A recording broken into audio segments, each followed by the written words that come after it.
This season turn it up to 10. Sorta like a bad habit, we gon' do it again.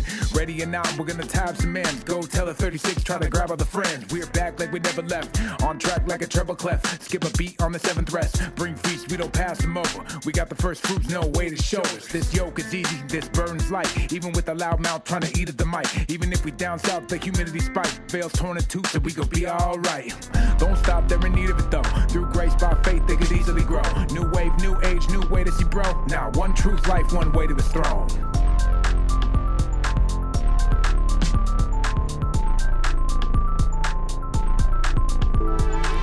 Can't live on that bread alone. Every word of God's mouth will fuel me on. That's scripture, that's Christ alone. That's grace alone, that's faith alone. All glory to God, cause that's his alone. Since the lamb's been slain, we can each belong. The Lord is my strength, my peace, and my song. I'll lay it all down at the feet of his throne. So relax, got it still in control. He knows every care, every fear that you hold. He knows every hair, every need for your soul. Nothing new around here, this story's been told. I'm just saying there's a time in the season you gotta be a Berean. If you just hear and believe it, you could be walking with demons. It could be rendering Caesar. All the things that go to God, that's a little like treason. Wait, welcome back my friends. Did you ever really think we could pass the 10? Our socks up, we about to trend. Cause the whole 36 wanna rap again. Wait, sounds too good to be true. Like Rabbinic Candyland, ain't no ladder, just shoot. We hold true if it's loaded in the cannon. Best believe it's understanding. If it's not, it ain't proof. Like sacred name of the 2-house frame. He gets something tickle, then you fill it in the blanks. It's hide and seek, let's see if you can find out all the little messages he hit before the timeout.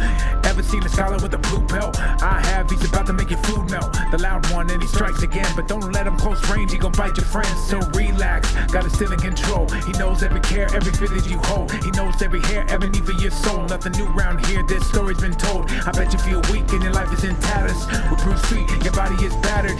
You can't reach, trying to climb up that ladder. Sit back and hold fast till Messiah matters.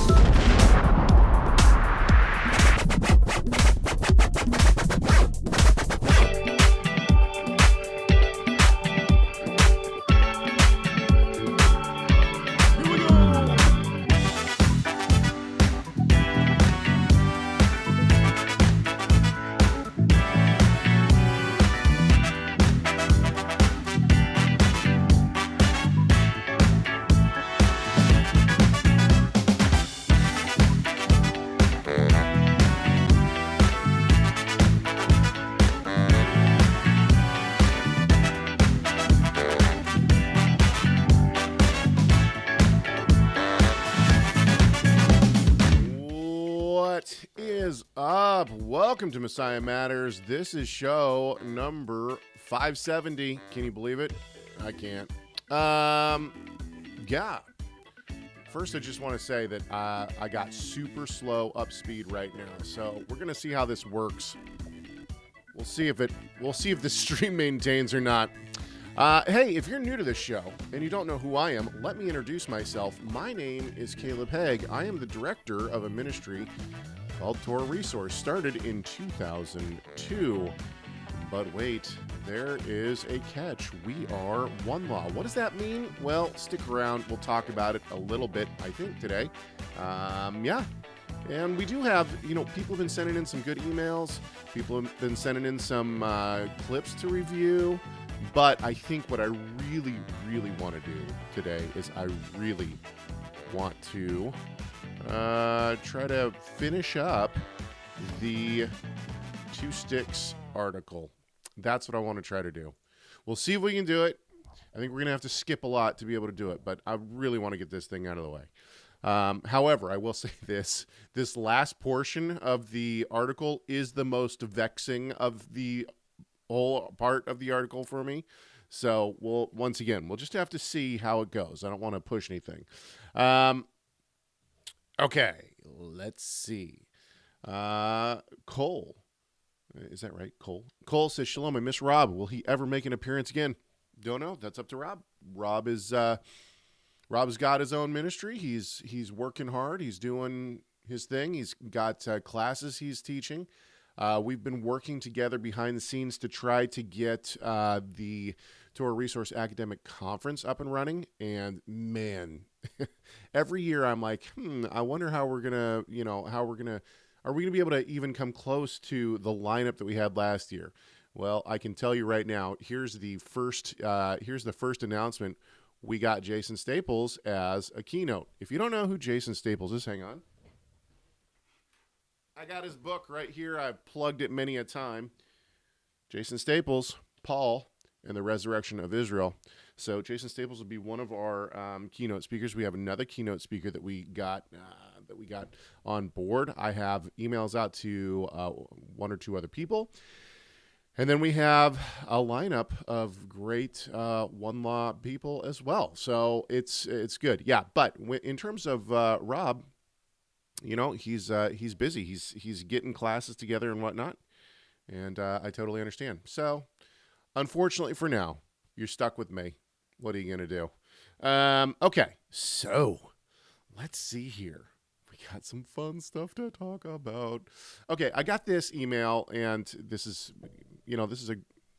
a good email, and I want to address it. Now, the email was rather long, and this person puts out an argument for what they're talking about. I'm not going to read that whole email. In fact, I'm just going to give you my thoughts on the initial paragraph. Joshua writes in and he says this: I think you should make a case for the doctrine of eternal torment. Talking about hell, of course. I became excited at the mention of Chris Date. Chris Date, by the way, is, I think, by far the leading scholar when it comes to annihilationism theology. This is the theology, if you don't know, this is the theology that says when at judgment, the wicked are not thrown into eternal torment and, just that, tormented for the rest of eternity. Rather, they experience a second death and they are no more, right? They cease to exist. They are annihilated. Chris Date is the leading scholar in annihilation theology today. He has done a slew of really interesting debates. He's done them with some very notable people as well. In fact, years ago, he did a debate with MacArthur, and I thought that debate was really interesting. And so anyway, Chris is a personal friend of mine. He lives in this area, and we get together and have great conversations over food, and it's wonderful. He and I would say that we are kindred spirits in many, many respects, and I hold him as a dear friend. And I absolutely love getting together with him. He is, honestly, I don't know what else to say except for he's a sweetheart. He really is a sweetheart. He's a great guy. And he's sharp. Biblically, he's sharp. And if you don't know this already, I have actually interviewed Chris Date, but we did not talk about annihilationism. We did not talk about hell or annihilationism. We just chatted about other things in that interview. So anyway, I don't know if I have that interview laying around. I'm sure I do. I could put it somewhere. Okay, anyway, let's keep going with Joshua's email here. He says, I've been convinced of conditionalism, that is the idea of annihilationism, for quite a while now, long before Kirk Cameron, due in small part to Chris and his team. And I have been convinced for the same reason that I believe that the Torah is for Gentiles and Jews today. Okay. He goes on to lay out his case for why he believes in annihilationism. And I'm going to tell you the truth. We've talked, I think we had one show where we talked about this. The truth is I don't mean this in any kind of disrespect. But the truth is, I just don't care about this topic. I don't care one way or the other. I know that's not satisfying to people, but to me, the Lord can do whatever he wants. He's just no matter what. He is righteous no matter what. He is, if he were to torment the wicked for eternity, that would be his prerogative, and he would be totally just to do that. If he annihilates people and they are no more after the judgment, once again, he is... The Almighty is the Almighty. He is totally just in what he does, and that's great. He can do what he wants. Whether or not the Bible puts forward one view over the other, once again, not my expertise, not my focus of study. And I'm not trying to be rude about it in any way, shape, or form. I know that this is, for Chris Date, this is his topic. This is his topic. And the last time we got together, which was not long ago, by the way, I asked him some questions about annihilationism. I would actually not mind having Chris on this show to talk about it. Once again, I think he's a sweetheart, and I'd be happy to have him on this show to talk about his views on that. But I just don't. It's just not in my wheelhouse. Once again, once the judgment happens, it doesn't really matter what I think. God will do what He will do. Once the people are judged, He will do what He will do. And so, to me, I don't think it really matters what I believe on eternity for the wicked. I've always taken a traditional view of hell, but once again, it's not, as my father always says, it's not a position I'd fall on my sword for. I don't. And beyond that, I know for a fact that Chris knows this topic way better than me. He is a much better debater. I can talk, but I'm not a good debater. I know that about myself. My father was not a good debater. He is a amazing scholar, but he is not a debater. And we know that about ourselves. We know our limitations. And so Chris would crush me. He would absolutely crush me in a debate on annihilation versus eternal torment. And that'd be fine. Once again, the truth is he could probably convince me pretty easily just because I'm not. It's like, okay, yeah, that's fine. If that's what it is, that's fine. I think that the Bible is pretty vague when it comes to eternity, except for, I know a lot of people disagree with that, but I have my views on kind of the eschaton and the millennium and those kind of things. But ultimately, I think that there's not a whole lot that's said, and that's fine. So, yeah, that's why I don't talk about this topic, is because it's just not. It's not my focus of study, and it's not ever going to be my focus of study. Okay, let's move on. I got a lot of different topics that we could go to. As I said, I do want to give me just 1 second. There's so much smoke in the air still, by the way, because of the fires that are in Washington State. So my lungs I've been breathing in smoke for like 2 weeks now. And I live 5 hours away from where the fires are, but it has affected the entire state. Okay, let's do one more. Let's do one more before we jump into this monstrosity, which is the one law, two sticks paper. Okay, let's go with this. This from Mark. Now, last week we looked at a comment on circumcision. I went through a whole chronology of the book of Galatians. Talked about that. The same writer of that question, Mark, he wrote a great email. It was rather long, and he put it was really nice how he did it. He itemized all of his questions into a very long email. So a significant amount of what is in my my kind of inbox here that I'm looking at comes from Mark. And this one is from Mark as well. And this is a major topic. I've talked about this so many times, and I think that a lot of our regular listeners are going to say, not this again. But with that said, I'm going to try to make it really quick. I know. We'll see if that actually happens. But let's try. Let's see what we can do. Mark writes, I would really like to hear you expound a little more on what you call will. What is the difference, in your opinion, between will and free will? Okay, first of all, this is not my opinion. I mean, I'm lifting this. By the way, isn't that what we all do, right? I have my teachers taught me, and kind of steered the way that I think and the way that I approach things. And now I take them and other people that I'm reading, and I kind of form my own theological viewpoints, right? And the same is true with this view. The idea of free will versus will comes from Martin Luther. Now, I certainly disagree with Martin Luther on a lot. I think that the Lord used Martin Luther maybe for good and evil, right? I think there are some things that Luther did that I think probably helped, the body of the Messiah move forward.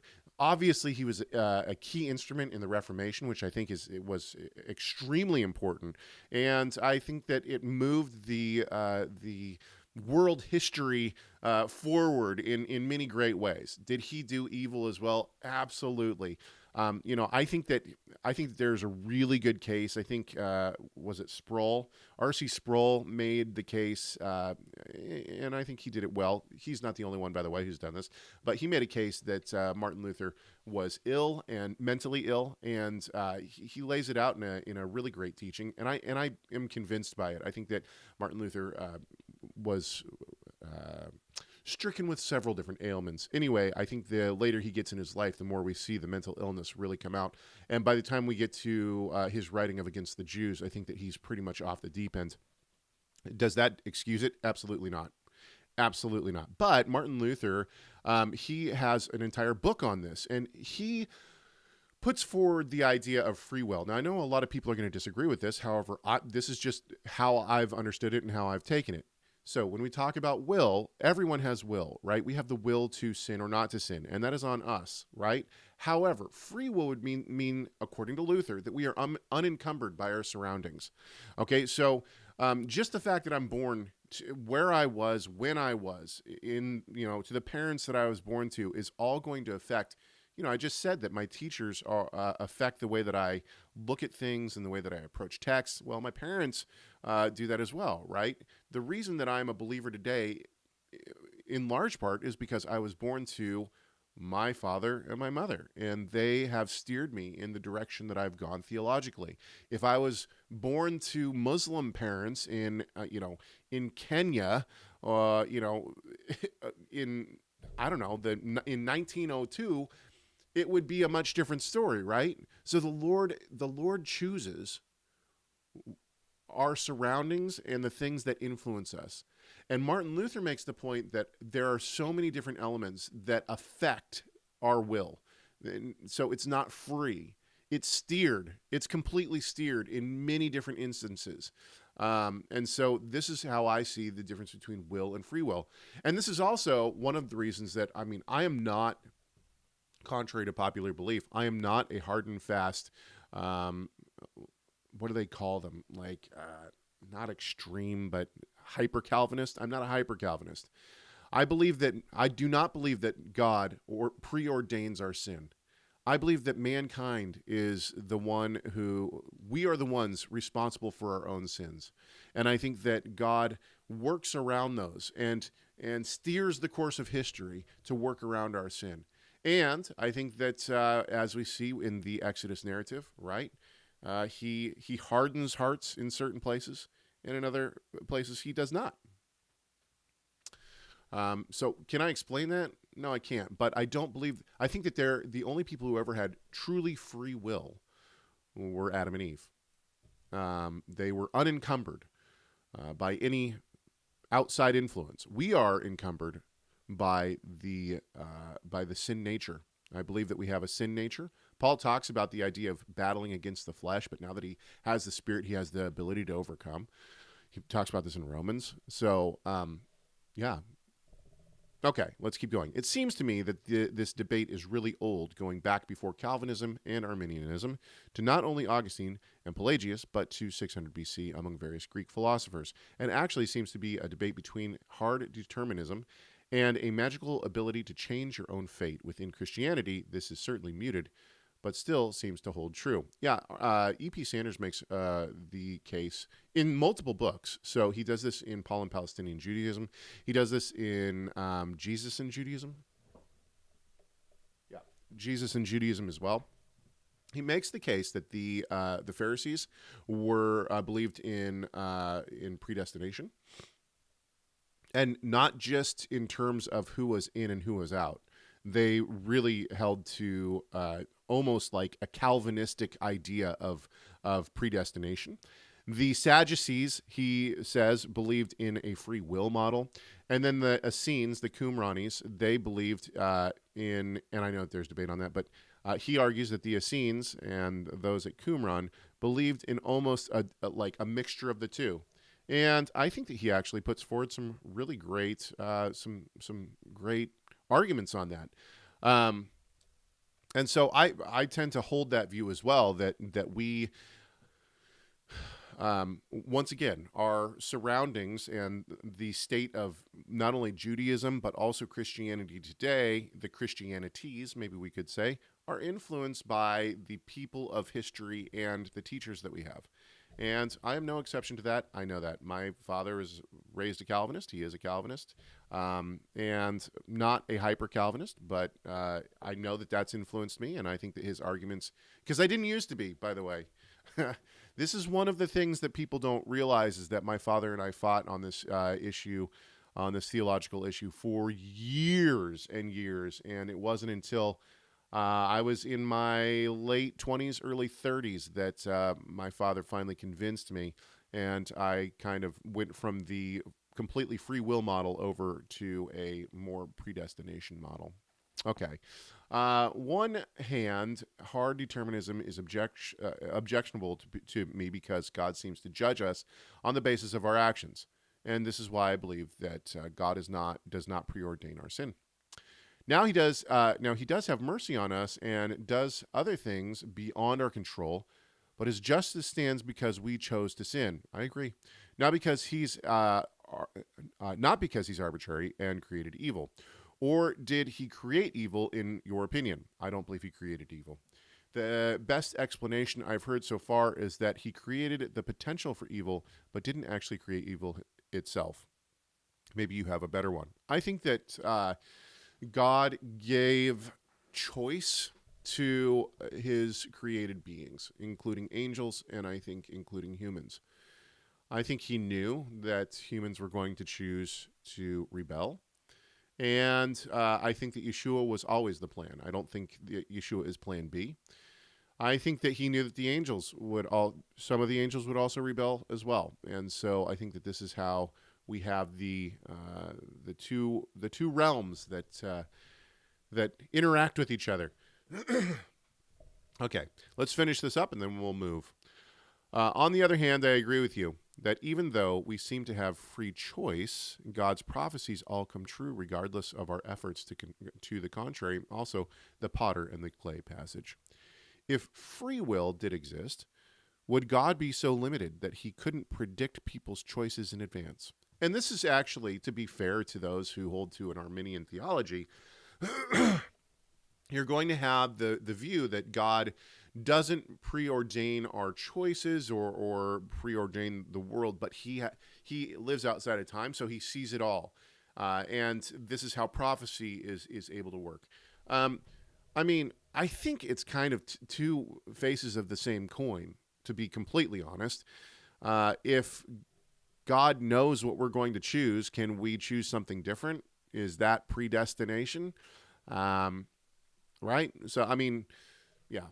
Anyway, let's finish this up. Is a God who set the entire universe in motion in advance more powerful, or a God who created everything and made plans to counter every opposition? What about where he intervenes? Is prayer useful? Thanks in advance. Yeah, so I think prayer is useful, and I think that we don't think prayer is useful because it's not something we see, and it's not something that we can see affect the things around us. However, what if, and this is how I view prayer, God preordained that God uses means to accomplish his will all the time, right? So, like I said, my parents were the means by which God brought me to himself, and so were my teachers, right? My teachers have been the means by which I have the understanding that I do today. So he uses various means to control the outcome of history. And Pharaoh and Moses is a really good example of this. Abraham, Isaac, and Jacob also. So I think that God has ordained that prayer is one of the strongest and most effective means to change the course of things. It is the means by which he ordains the world the most. And so even though we can't see it, it is something that I think God uses to determine and to steer the course of history. So does prayer matter? Absolutely. I think it does. Okay. Let's move on. If we if we end up getting to the end of this paper, which I doubt we will, then we will move back to more questions. Okay, let me get to the right page here. If you're following along with this horrible paper, then we are on page 38, and there's no link in the description right now, but there will be by the time other people are watching this. So for the live people, I'm sorry, you're going to have to go back to one of the other episodes and find my link, or just put it into a Google search. One Law, Two Sticks by the IAMCS Steering Committee. Let's kick over. I'll just let you see it here. Okay, so we're, like I said, page 38. We're at so this is kind of an interesting, it's an interesting path they've taken. And I'm not sure why they decide to go into individual people. I don't think it's helpful. I think that it's actually, it has weakened their case. And the reason why is because what they're trying to do, what it seems like and I could be wrong about this, by the way, but it seems like what the IAMCS is trying to do at this point is they are trying to steer their people away from individual teachers, right? Like, oh, these people are bad, don't listen to them. And usually what happens is when people do that, what happens? People, like the people listening are like, oh, I should probably go check this person out, right? So I don't know if maybe this worked against them. But I'm not going to spend a whole lot of time on this. They start with Rico Cortez, Torah reader, and I don't know what Torah reader is. I think it's because he did a Torah service, and they talk about this, right? And the Torah procession that went on at some conference, and I don't understand why they are so offended by this. In fact, I've told the story before of multiple Jewish friends non-believing Jewish friends that I have, and they're, them wanting me to adopt traditions, even though I am not, like, in their view, I'm not Jewish by blood because my mother is not Jewish, only my father is. In fact, when I was in Israel, this is ages ago, right? This is a lifetime ago. In 1999, I was in Israel, and I hooked up with the Breslovers, and the Breslov guy that was kind of mentoring me while I was in Israel, he found out that my mother wasn't Jewish, and he said, "Oh, okay, well that's fine. In fact, that's no problem at all. So come on in. I'll teach you. We'll learn the halakha. We'll study Mishnah and Talmud." And you just have to light a match on Shabbat. And I was like, what? And he was like, yeah, because the Gentiles aren't allowed to keep all of the Torah. If they keep all the, you have to convert to keep all the Torah. So just light a match on Shabbat, and it's no problem. But he had no problem. It wasn't like he was like, oh, you're not Jewish by blood because your mom's not Jewish, so you have to stop doing all this. In fact, you're stealing my culture. No, it wasn't that at all. And so this is just a very odd kind of, it's like if a Scottish person was like, you can't wear a kilt, that's my culture, right? Now I understand the utilikilt thing. Like, I can understand why Scottish people would be like, please don't wear utilakilts, they look awful.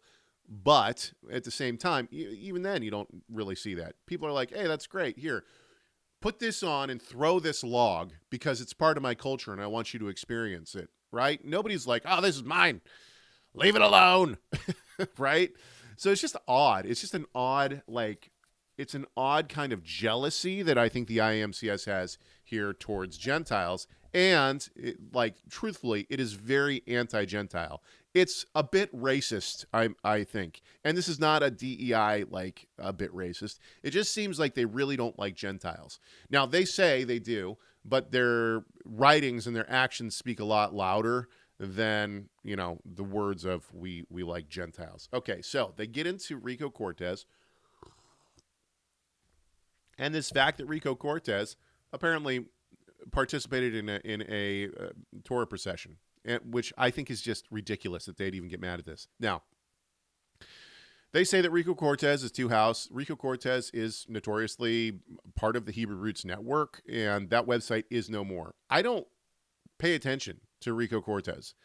I today, because I saw that this is on the docket, I just put Rico Cortez, because to be completely frank with you, I didn't even know if Rico Cortez was still teaching. That's how out of the loop I am, right? Like I'm just totally disassociated and disconnected from some of these people.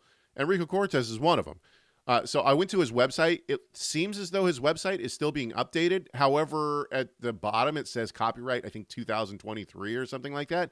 So I'm not sure how involved he is. And I don't know. I'm sure my chat room would be able to tell me whether or not Cortez is like still doing his thing or not.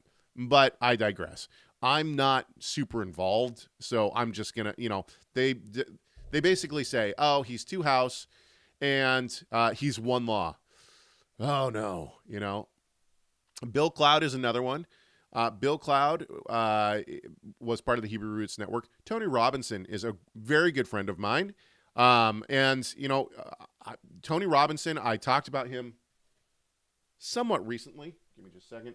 Somewhat recently on this show. And Tony and his wife, Tina, I got together with them recently.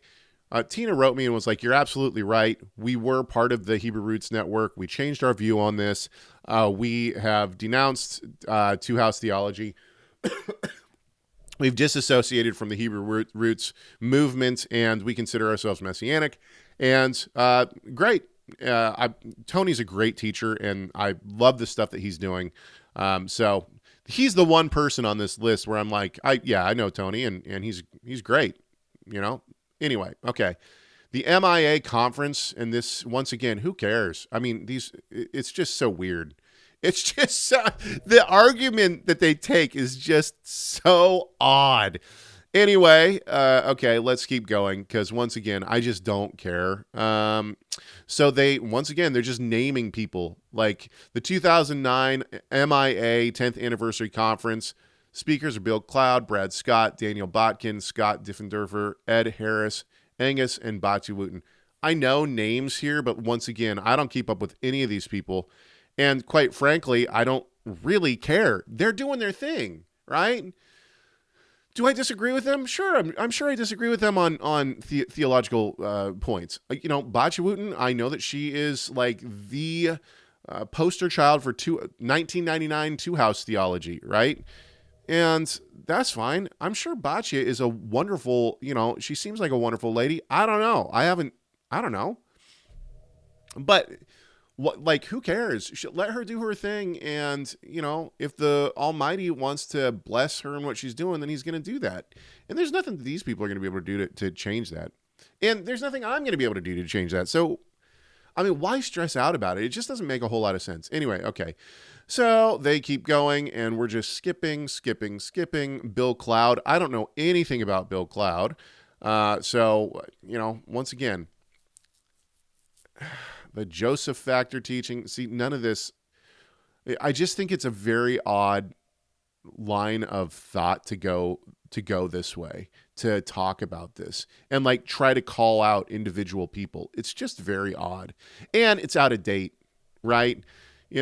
It's just out of date. Some of these people aren't even alive anymore. A lot of these people, and granted, I'm reading a article from 2014, but keep in mind, this is still up on the IAMCS steering committee website. So Jim Staley, this didn't age well. Staley, by the way, for those who don't know, Staley was convicted of fraud, was put in prison for I don't know how long. He definitely, not only did he do it, but then when he was in prison, his congregation that he was with found out that he had actually stolen tons of money from them. So they went to him in prison. He denied it. They had proof of it, right? And so, Staley he's one of these guys that's just, the fact that he gets out of prison and he's teaching again is shameful.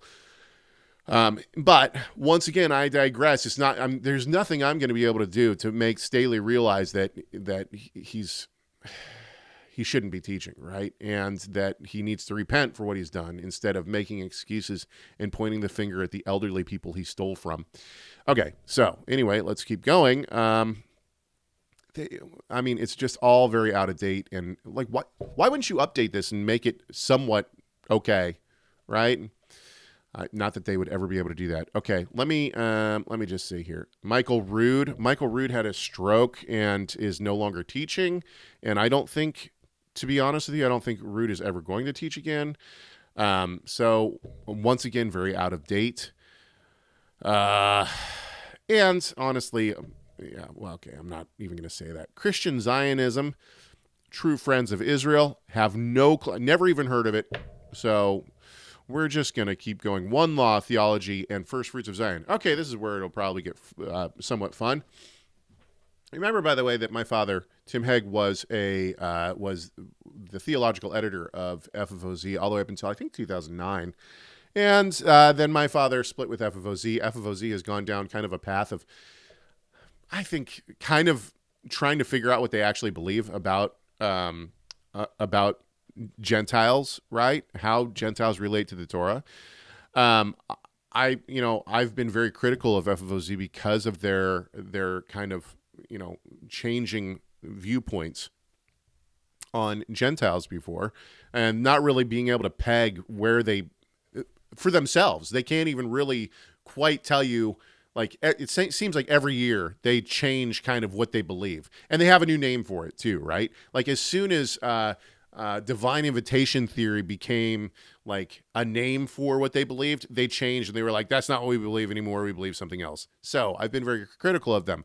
With that said, when R.L. Solberg came out and like excoriated FFOZ for what they believed and said that they were teaching a false gospel, I did a whole show on why R.L. Solberg is out in left field. Boaz reached out to me on that, and I'm very grateful he did.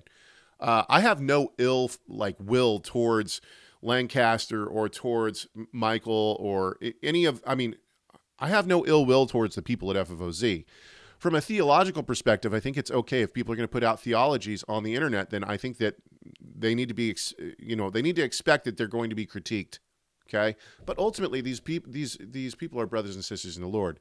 So yeah, and yes, I agree, David. David in the chat room says FFOZ has been disappointing in their changes in their beliefs regarding Gentiles. I completely agree. I think it's sad the path that they've taken on that. But I'm not going to say that has put them outside the fold, right? Okay, so anyway, a little bit of history as we go into this section of the paper. FFOZ, First Fruits of Zion. FFOZ is a publishing ministry which has developed a significant network of customers who purchase their materials through the internet. And it should also be noted that FFOZ puts together beautiful, beautiful books. I might not agree with the content, but the outsides look great. That's right. They do some amazing work in terms of the look and feel of their books and just the quality of what they're putting out. Okay. The organization's founder is Boaz Michael, who started FFOZ in 1992. From the outset, Michael has used FFOZ to mass distribute books, CDs, DVDs, newsletters, study programs for children and adults, and other materials. And I will say that back in the day, before they changed it, before their change on Gentiles in the Torah, their materials, especially Torah Club, was dynamite. Now it's changed and it's almost unusable at this point. FFOZ sees itself mainly as an outreach to Gentiles that have an interest in learning the Torah. At times, FFOZ has worked in harmony with the Messianic Jewish movement. However, from about 2003 to 2009, FFOZ was a major promoter of one law, one people teaching. Once again, they keep using this term. I've never heard it before. I think it's just one law. Maybe I'm wrong. I'm second generation, so I don't know. Maybe I missed it during the first generation. We note that FFOZ was not a promoter of two-house doctrine, not directly. Anyway, that is true. FFOZ has never been two-house. FFOZ was a proponent of one law, one people teachings which advocate Gentile Torah observance. That approach, as we have seen, almost inevitably results in promoting two-house beliefs, even if unintended. That is a total lie. I don't know where they would get such a view from. This is in the same vein as, one law is replacement theology, right? They think that if they say it enough, then it will become true. But it's not how it works. Okay. In any case, To the credit of FFOZ, after initially promoting and publishing one law teachings on a wide scale, leadership at FFOZ had a change of heart. This change came in 2009 after witnessing the fruit of one law teaching.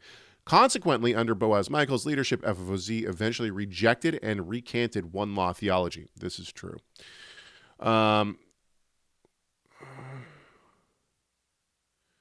Is there a resource where I can learn the difference between one law? Okay. Therefore, it is an interesting and persuasive case study, indeed, to review what happened with FFOZ and examine how and why Boaz Michael came to the conclusions based on personal experience that one law, one people theology is erroneous. It is our hope that there will be other groups that recant and renounce both one law and the related two-house theology as well. It should also be mentioned that Boaz Michael and FFOZ as a ministry as of the date of this writing have formally reconciled and reestablished a relationship of good standing with the Messianic Jewish movement, including with both the MJAA and the UMJC. As far as what led to the recantation, the following is what we know based on FFOZ's report. This is really interesting. Notice that they say, hey, look, because remember that the IAMCS is the organization that oversees the giving, not degrees, but giving the term rabbi to the people in the MJAA, right? They're the people that are in charge of that. So that they're kind of over the MJAA. If FFOZ has become friends and is standing with the Messianic Jewish movement, and they have a good relationship with the MJAA at the time of this writing, why in the world is the MJAA and the IAMCS throwing them under the bus? Right? I mean, look, if you have a group that is that you're in good standing with now, why are you just like writing about,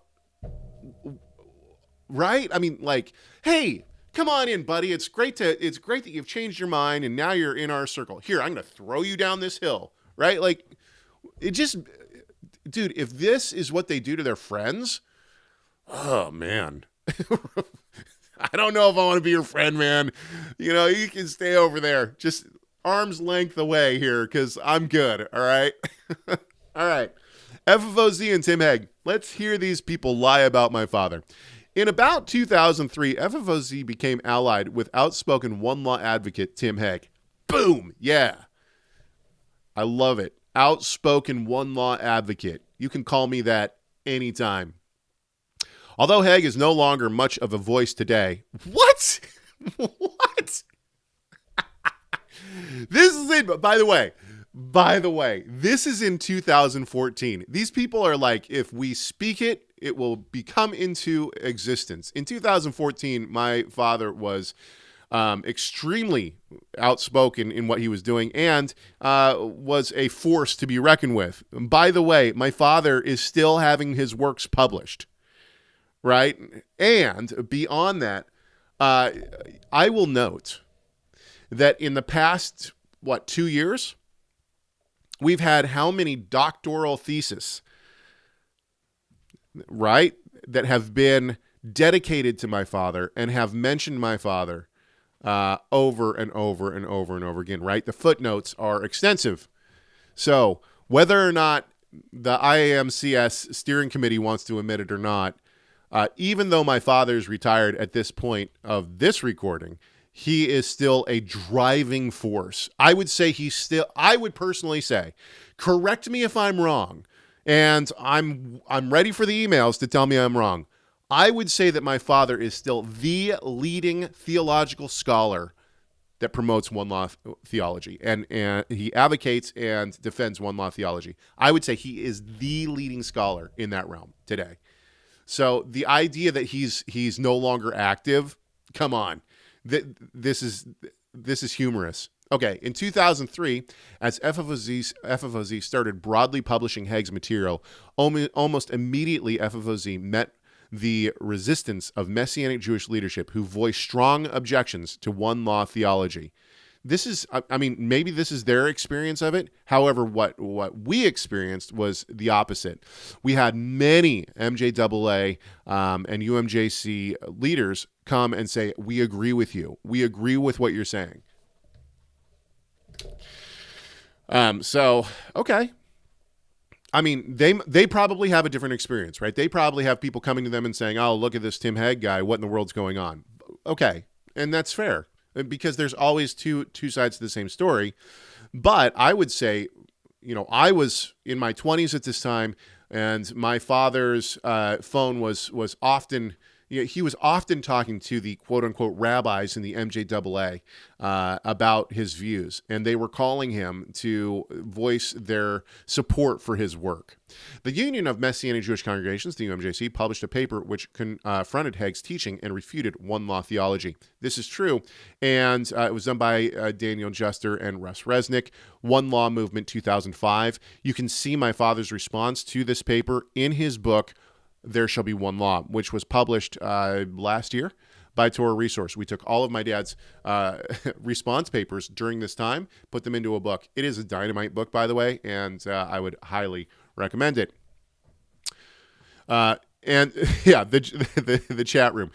Laugh out loud. Yeah, look up One Law theologians. Tim is the first thing you see. Exactly. Okay.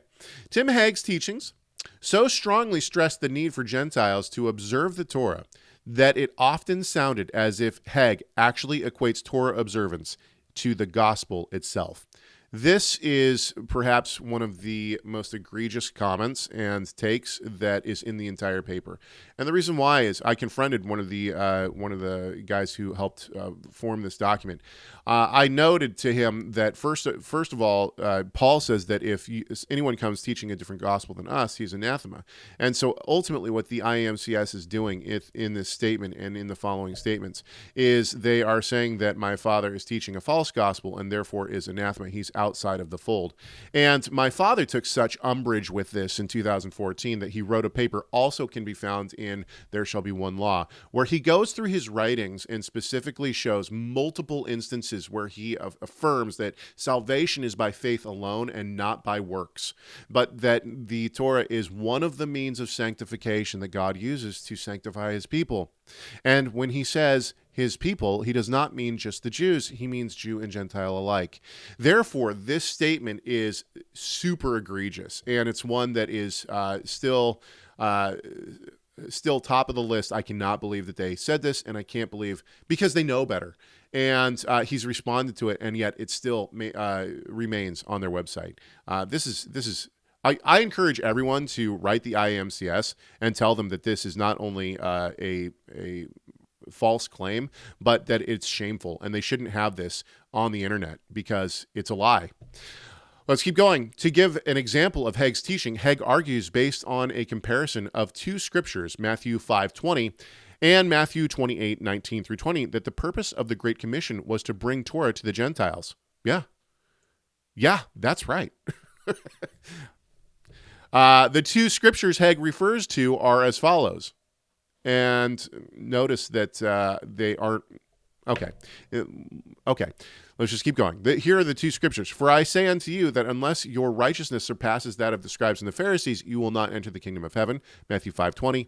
And go therefore and make disciples of all the nations, baptizing them in the name of the Father and the Son and the Holy Spirit, teaching them to observe all that I have commanded you. And lo, I am with you always, even unto the end of the age. Putting those two scriptures together, Hegg arrives at the following analysis. Quote, the phrase, teaching them to observe all that I commanded you, makes it clear that Yeshua's teaching in Matthew 5:17 through 20 was to form a core aspect of the curriculum the disciples were commissioned to teach the Gentiles. Yes, what else does he say? What are you leaving out there? Right? Because what my father says is that the reason that the scribes and the Pharisees, their righteousness was not great is not because they weren't keeping the Torah. It's because they weren't doing it with a contrite heart. It wasn't through true faith. This is the point. So, once again, really, really not honest in their assessment of my father's work. Thus, according to Hegg, the Great Commission is to bring the world into Torah observance. Instead of saying Torah observance, let's say obedience to God. Does that fix it for you? Thus, according to Hegg, the Great Commission is to bring the world into obedience to God. Yeah, that would probably work, wouldn't it? This is a major error of the one law teachers. They preach a gospel of obedience to law, the very antithesis of the true gospel. Once again, another statement absolutely false. And I would once again point everyone to my father's paper. It is up on the Torah Resource website. You can see it. It's an open letter to the IAMCS. And all he does is go through and show throughout his various writings that he has always firmly believed in salvation by faith alone, not by works that any man should boast. So once again, it's not just a lie. This is probably one of the most egregious lies. And what they're trying to do is they're trying to blacklist my father. And they're trying to do that because they don't know how else to deal with him. They don't know how to deal with his arguments, so instead they just say he's preaching a false gospel. When they wrote this, actually, we were in Pennsylvania at a conference in Pennsylvania, and there were people there were quote-unquote rabbis from the MJAA and the UMJC that showed up specifically, not because it was a one-law conference. They didn't want to be at the one-law conference. They specifically said to my father, we disagree with your view on one law, but we came to tell you that what they wrote about you in the IAMCS steering committee paper is horrific, and it's not true, and we don't stand by it. They came to the conference just to tell my dad that. So that shows you, I mean, to me, that spoke volumes for the fact that what was written here was not done in good faith. They aren't speaking the truth. They are manipulating. And they're doing that because they don't have a better answer. The break with Hegg. From about 2003 to 2009, FFOZ published the message of one law far and wide. Then, in its summer 2009 edition of its quarterly publication called Messiah Journal, FFOZ suddenly announced its formal recantation of one law theology in an article entitled "One Law and the Messianic Gentile." This effectively ended the working relationship between FFOZ and Hegg. That's right. When this came out, because they were not taking my father's suggestions anymore. FFOZ was not taking my dad's suggestions on theological edits. And my dad was becoming very, very uncomfortable with the fact that his name was being placed as theological editor on things that he disagreed with.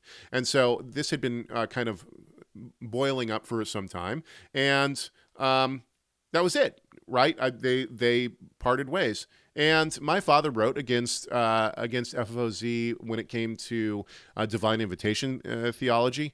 Then when Boaz wrote his book, Tent of David, Van Hoff did a book review as well. And I think that FFOZ saw that as like us not liking them personally. It had nothing to do with that. I think that Boaz is a sweetheart. And honestly, I pray and hope that we have a good relationship together, because I think it's important for Torah observant believers to continue to have good relationships, even if we disagree with each other. And I would say that even for people in the UMJC and the MJAA. I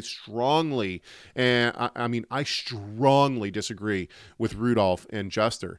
However, I personally hold them still as brothers in the Lord, and I hope that they, even though Juster says that we're teaching a doctrine of Satan, I hope that they hold me as a brother in the Lord as well, and I would have no problem going and sitting down and having dinner and discussing theology with them.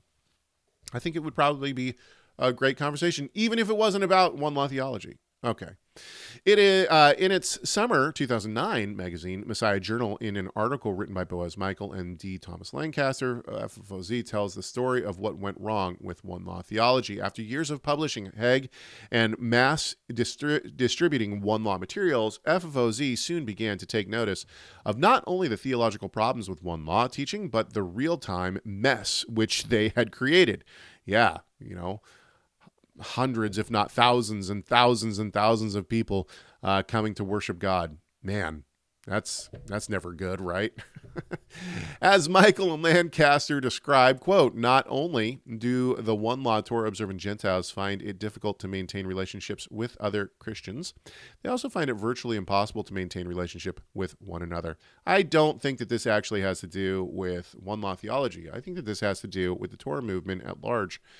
And what I mean by that is that, as we see from this article, right, when people are uncomfortable with other people's theological positions, instead of having conversations with them, or instead of trying to, say, hey, we have differences, but let's see where we have, where we stand on the same ground.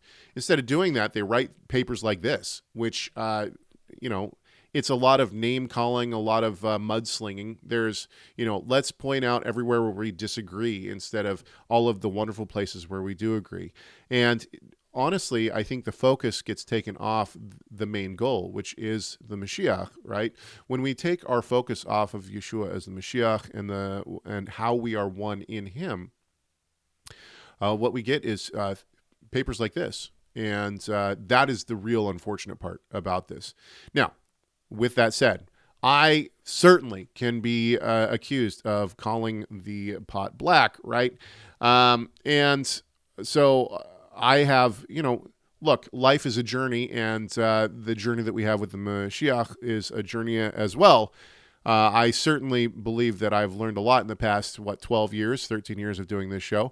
You can go back and see places where not only have I been wrong, but where I have, I've attacked people that I disagree with. And I think one of the realizations that I've come to in the past year and a half to 2 years is, it doesn't really help to attack people who have different theological views. Once again, the Almighty will he'll push forward the theological positions he wants in the world.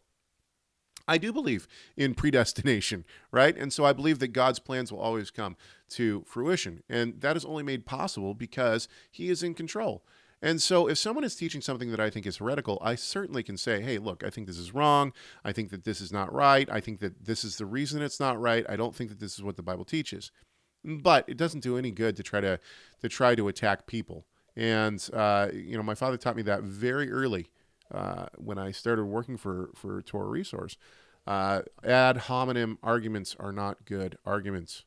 They actually show that you are scared of the other person's theological beliefs. They don't help build up your case. Okay. One of the key claims that one law teachers often make is that Torah observance will bring about the final unity between Jew and Gentile. But in fact, what happens is precisely the opposite. Once again, I'm not sure that this is actually, I don't think that this is going to bring final unity between Jew and Gentile. I think Yeshua does that. I think only the Mashiach can do that, right?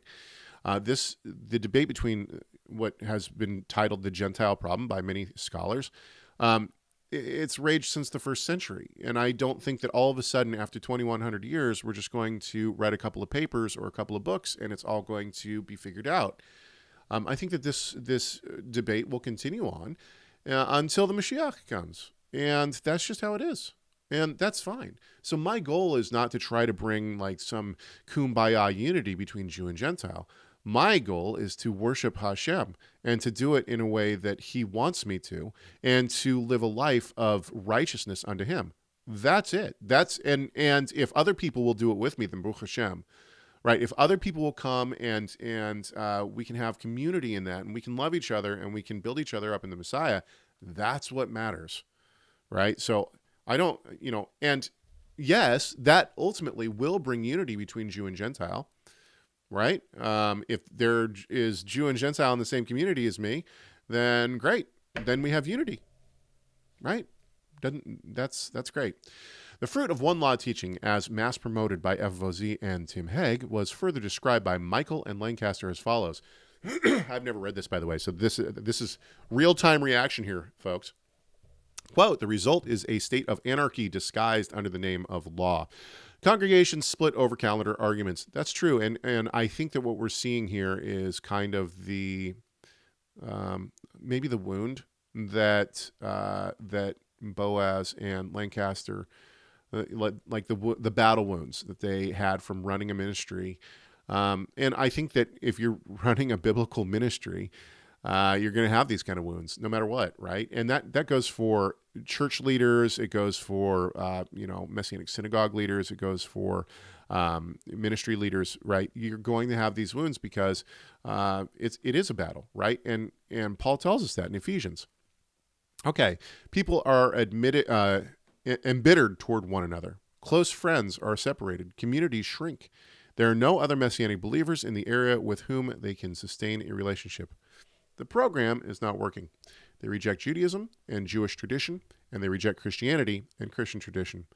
As romantic as such a hyper-Protestant sola scriptura, I think they spelled that wrong, purity may sound, it breeds arrogance and is unsustainable. Yeah, once again, I think that this shows kind of the battle wounds for Lancaster and Michael. And I empathize with that because I feel a lot of that myself. But this isn't this isn't because we've gotten the theology wrong. This is because we're in a war. We're in a battle. And, humans are humans. This is going to happen no matter what. And we see this within Christianity too, right? We see this a lot within Christianity. So I think it's a little bit disingenuous to say, oh, this is because of one law theology, or this is the movement that we're in. I mean, granted, it's true. If we have, if you are in the Torah movement at all, you know that people just can't seem to get along, right? And there's reasons for that. But I think that's, I don't know. This series that we've done, and if you're still with me, an hour into this show, the series that we've done where we've looked at the difference between Hebrew roots and one law, and, we've looked at this paper, and I've asked people to send me, what do you think? Help me by defining what you think the Hebrew roots movement is. One of the things that I've realized is a lot of the past arguments that I think defined the Hebrew roots movement back in the early 2000s, the late 90s, early 2000s, have essentially gone away.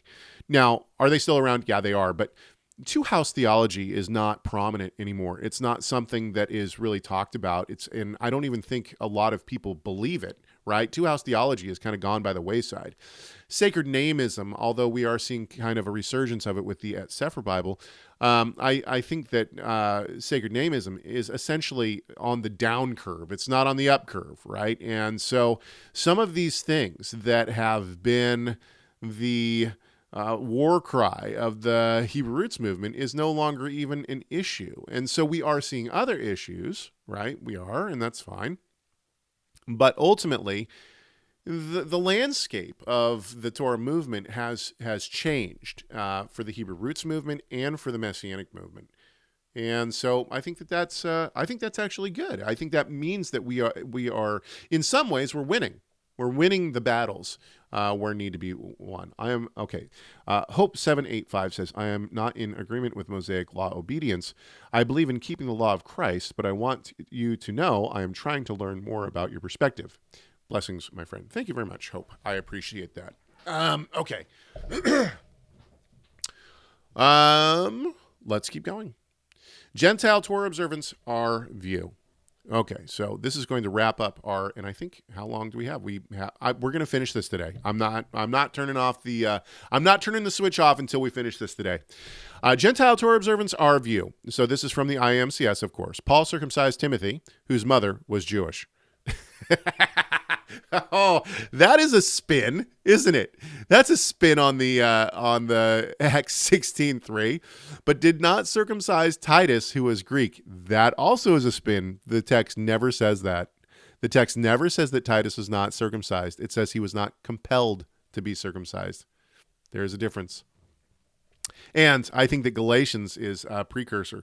Okay, Paul saw that circumcision was right and good for the Jewish believer in Yeshua, but made no sense for the Gentile.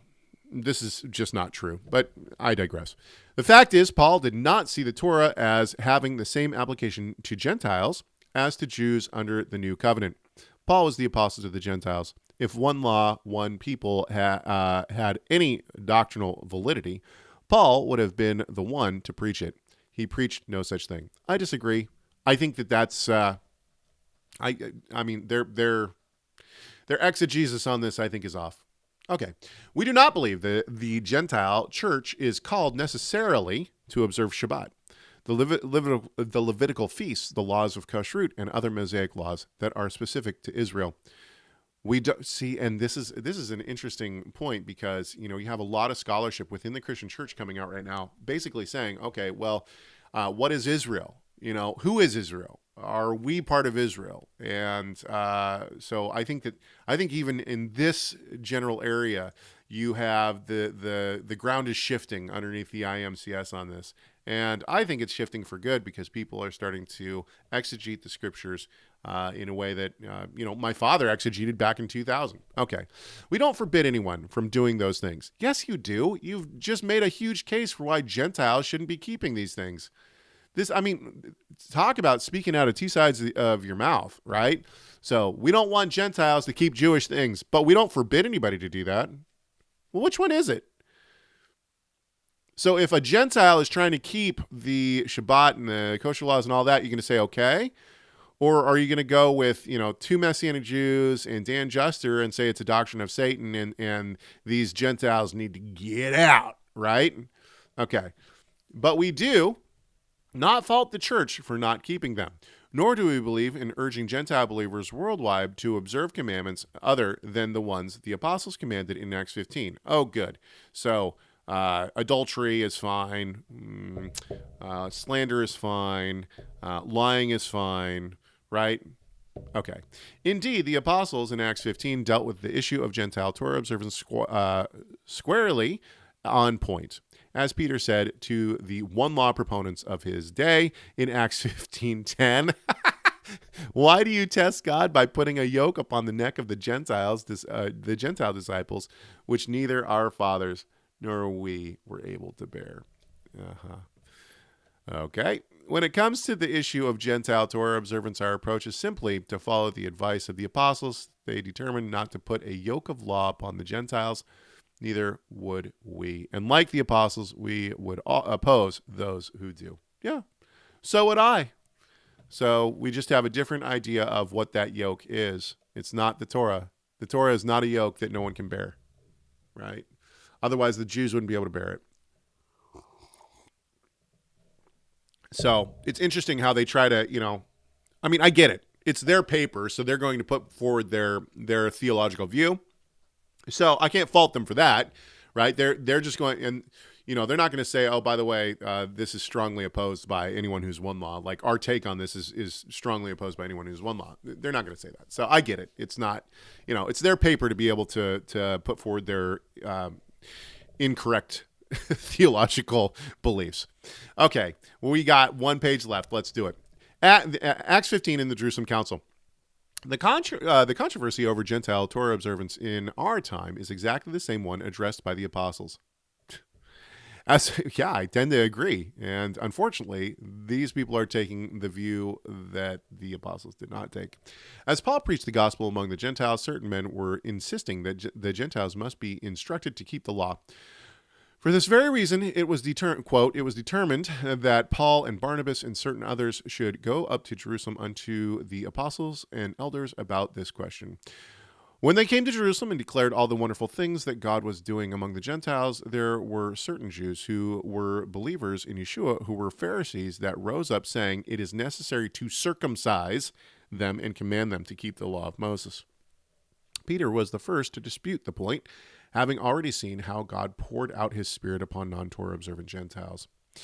For the apostles, though, the laws of Moses were an important part of their Jewish way of life. They knew that the power of the gospel was not based on legal observance. It was based upon faith in the Messiah. Yeah, I agree. And was equally available to the uncircumcised Gentile as to the circumcised Jew. This at first seemed to contradict the law given at Sinai.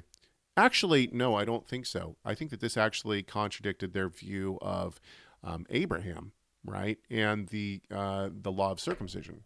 So this is a very complex issue, and this is one of the reasons that I think it's taken modern day scholarship so long to keep up, or like to catch up on this. But with people like Staples and Matthew Thiessen and even guys that I disagree with, right?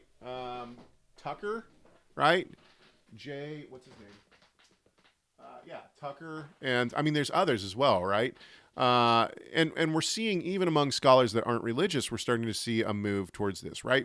By people that I strongly disagree with, but Nanos and Paula Fredrickson and others who, once again, I strongly disagree with, but at the same time, they're trying to actually put Paul into a Jewish context instead of what I think that there is a little bit of holdover from like Christian influence, like Western Christian influence, into this view of Acts 15 from the IAMCS. Okay, let's keep going. Let's finish this up. Okay. Yet the apostles were quite clear on answering the question brought before them. The Gentiles need not to be instructed to be circumcised, nor do they need to be instructed to keep the law of Moses. They determined that, quote, we trouble them not which from among the Gentiles are turned unto God. As today's Messianic Jewish leaders, we fully agree. And I love it that they think that they are the only people who are Messianic leaders. I would contend that my father, who led a Messianic synagogue for 35 years, longer, 38 years, is a Messianic leader. It is not our calling to bring the Gentile world into Torah observance. As the apostles said later, referring to their own decision recorded in Acts 15, quote, as touching the Gentiles which believe, we have written and concluded that they observe no such thing except that they keep themselves from things offered to idols and from blood and from strangled and from fornication.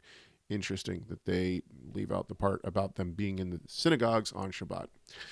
The decision which the apostles made, as recorded in the scriptures, is perfectly applicable to the issue of Gentile Torah observance today, and we choose to honor and abide by it.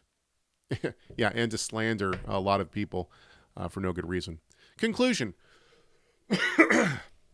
Messianic Judaism has a unique calling of God as witnesses to the Jewish people, and the Torah occupies an important place among us. While we recognize there are many doctrinal errors made historically by the church in terms of its views on Israel and the Torah, we do not believe that the Gentile church is called to live by the same Jewish expression of faith as we are. It's because it's not a Jewish expression. Anyway, our hope is that the Gentile church and Gentile believers everywhere will see their calling to bless Israel, pray for the peace of Jerusalem, and help Messianic Jews to reach the Jewish people with the good news. Thankfully, this is already happening to some extent. The power of the one new man is not in our relationship to the law and not in our observance of ordinances or statutes, but rather in the fellowship that we enjoy as both Jew and Gentile, cleansed by the blood of Messiah and immersed by one Spirit into the same body. Together we are the seed of Abraham. That's interesting. Oh, maybe we should talk about that next week. I could do a whole show on seed of Abraham. So the IAMCS from their own mouth says, together we are the seed of Abraham by faith in the one God and joined heirs of a kingdom that will never fade. Blessings to you in the name of Yeshua, our Messiah. Okay, so how did this work for them? I contend, now I know that we're over in time, I contend that this paper has actually hurt them more than it has helped them. And I think that the proof is actually in the numbers. Dan Juster just, 5 months ago in his interview with Gateway Center for Israel, admitted that they're losing the battle to one law, and that the Messianic synagogues are overrun with people who believe in one law, and that one law is spreading at rates that they don't know what to do with. And why is that? Well, first of all, I think that papers like this are not helping. I don't think that it's helping, but at the same time, I think that one law theology is clearly from the biblical standpoint, and the Messianic Jewish leaders who hate Gentiles, no matter what they say, that want the Gentiles out of their congregations and don't want them keeping the Torah, that's not what God wants, and so they're going to lose this battle. They're going to lose it. And that's fine. That's fine from my perspective. And even if the Holy One, blessed is he, decided that one law theology was going to go away until he returned, Baruch Hashem. That's up to him too. I'm just here to try to serve the Mashiach and serve the Almighty. That's it. And I don't really care. I'm not going to try to spend a bunch of energy trying to, I don't know. It just doesn't make any sense to me to worry so much about what other people think. And this is one of the, last week I asked, should we have like a membership on YouTube? And ultimately I decided, no, I'm not going to do that. The reason why is because I don't really need to spend my energy like talking about people that I disagree with when it comes to one law theology, right? I want to talk about the things that we believe and the things that I think are honoring to Hashem and the things that edify the body. Whether you believe in one law or not, it doesn't matter, right? I want to talk about those things. So I am very happy that this paper is done with. And that's it, right? That's it for the IAMCS Steering Committee paper. And now we can move on to other things. And I think actually we can jump into this idea of seed of Abraham. I'm reading some really interesting books right now. So, all right. Oh, man, it feels good to be done with that. I don't think I've said this yet, but if you would like to go ahead and send me an email, chegg@torahresource.com, CHEGG@torahresource.com. You can also call the comment line, 253-465-3205. It's 253-465-3205. It always helps when you leave your name, so please leave your name if you're going to, if you're going to leave a message. And, all right. You can also subscribe to this YouTube channel. I know it sounds weird, but it really does help. All right. I'll be back next week, Lord willing, and we'll find something to talk about. All right. I hope that this conversation has done at least one thing. That is to glorify our great God and Savior, Yeshua the Messiah. Why? You know why. Because Messiah matters.